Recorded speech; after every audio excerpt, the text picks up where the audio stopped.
Madam President, on the political front, the National Consultative Council meeting has commenced yesterday under the leadership of the President, His Excellency Hassan Sheikh Mohamud, and reflects his commitment to inclusive governance and broad-based consensus on critical decisions.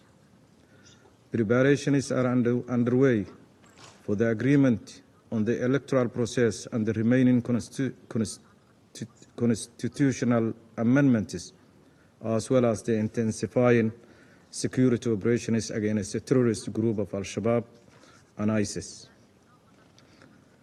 We recognize that substantial work is required from both national stakeholders and international community for the conduct of one person, one vote electoral process.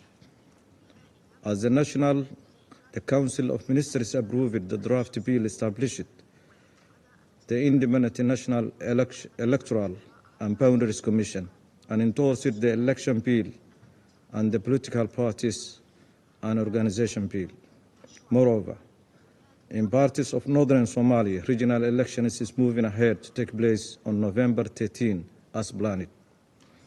Federal government of Somalia is committed to ensuring the electoral process is fair, free and credible at all regions in Somalia.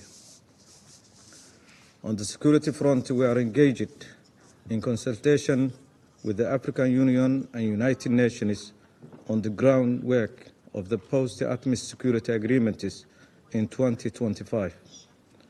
We welcome the establishment of new peacekeeping mission in order to provide adequate, predictable, and sustainable funding for the mission. Our forces are actively engaged in high-tempo offensive operations, successfully liberating numerous areas previously held by Al-Shabaab. To sustain and build upon these achievements, we are increasing our efforts in extending local governance in these liberated areas and ensuring that the gains made on the battlefield translate into lasting peace and stability.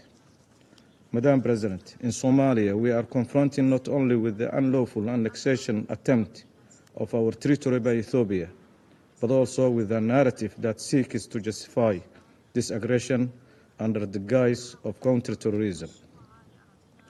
Let me be clear, the claim that Ethiopia is in Somalia to fight terrorism is a veil for their true intention of a pretext of occupation and annexation of Somalia territory. The real motive behind recent hostile attitude toward its neighboring countries is an attempt to divert attention from its serious internal issues. The Somali government has engaged in good faith, unlike its Ethiopian counterpart, in a series of meetings facilitated by the brotherly government of Turkey. As a landlocked nation, Ethiopia has no rightful claim to Somalia territory for the establishment of a naval military base. Such actions are a violation of international law and a threat to regional stability. In the last 3 months, Somalia have intercepted 3 large illegal weapon shipments crossing from the Ethiopian border, destined to non-state actors in northern, central, and southern states of Somalia.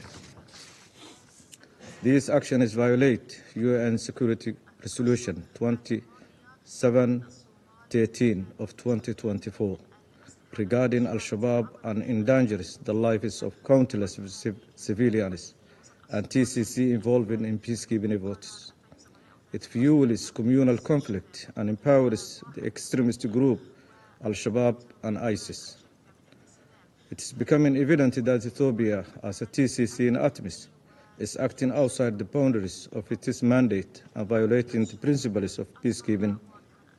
The international community must recognize that funding a TCC that engages in such actions undermines our collective efforts for peace and stability in the region.